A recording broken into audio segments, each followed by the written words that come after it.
Have you ever felt like no matter how much you give, it's never enough? You help, you support, you sacrifice, and still people expect more. And the moment you stop, they change. This is the story of a man who learned this truth the hardest way. In a peaceful town near a flowing river, there lived a man named Arush. Arush was known as the most helpful person in the entire town. If someone needed help lifting heavy bags, Arush was there. If someone needed money, Arush gave it.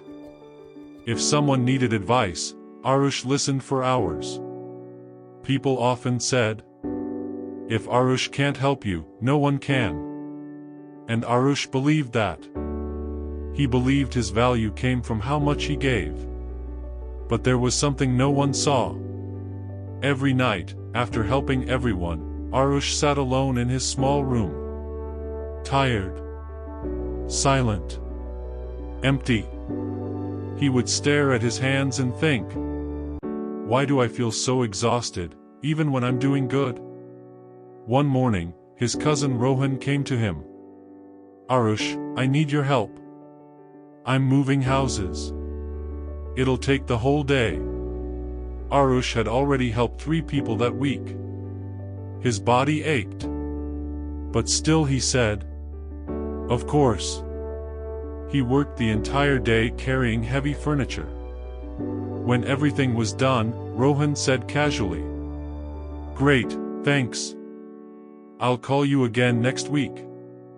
I'll need help setting things up." "No thank you. No appreciation. Just another request." That night, Arush couldn't sleep. Something inside him started to feel wrong. Not anger. Not sadness. But a quiet realization. A few days later, his neighbor Meena came to him. "Arush, can you look after my shop today? I have some work." Arush had planned to rest that day. But again, he said yes. He sat in her shop from morning till evening. When Meena returned, she simply said, "Good, you handled it. I'll ask you again when needed." Arush smiled, but this time, it felt heavy. Days turned into weeks. Arush kept giving. But now, he started noticing something. People didn't ask anymore. They expected. One evening, Arush walked by the river to clear his mind. There, he saw an old boatman sitting quietly.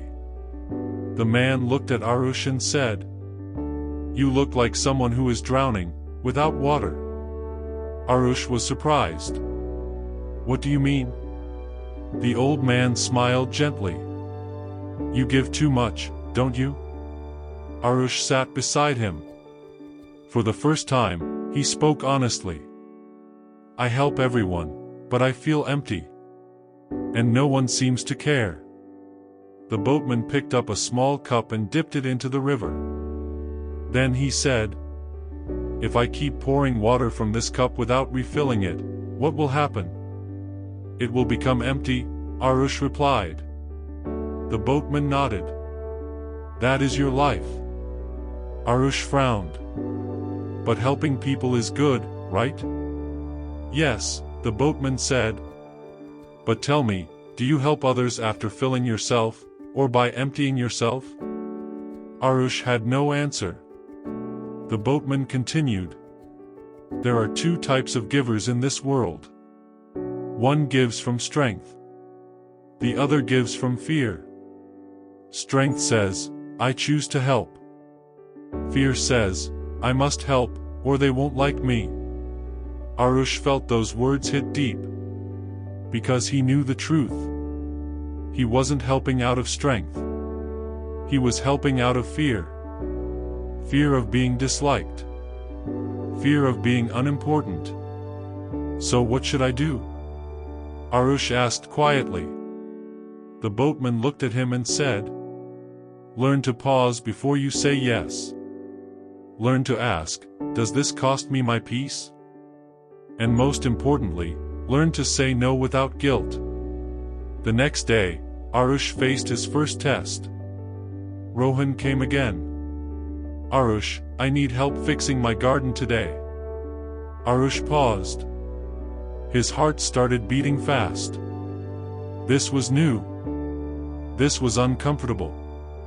But slowly, he said, I can't today. I need to rest. Rohan looked shocked. What? Since when do you say no? Arush stayed calm. Since I started respecting my time. Rohan walked away, annoyed. And Arush felt something strange. Not guilt. Not fear. But relief. Days passed. More people came. More requests. And slowly, Arush started choosing. Sometimes he said yes. Sometimes he said no. At first, people reacted badly. Some called him selfish. Some stopped talking to him. Some tried to guilt him. But Arush didn't break this time. Because he remembered the boatman's words. Give from strength, not from fear. Then something unexpected happened. The people who truly respected him, stayed. And changed. One day, Meena came again. Arush, I need help at the shop. I'll pay you this time, and you can leave whenever you want. This was new. This was respect. Arush smiled. All right. I'll help. Another day, a young boy named Vivek came to him. Can you teach me what you know? I'll work for you in return. Arush saw sincerity in his eyes. And he said yes.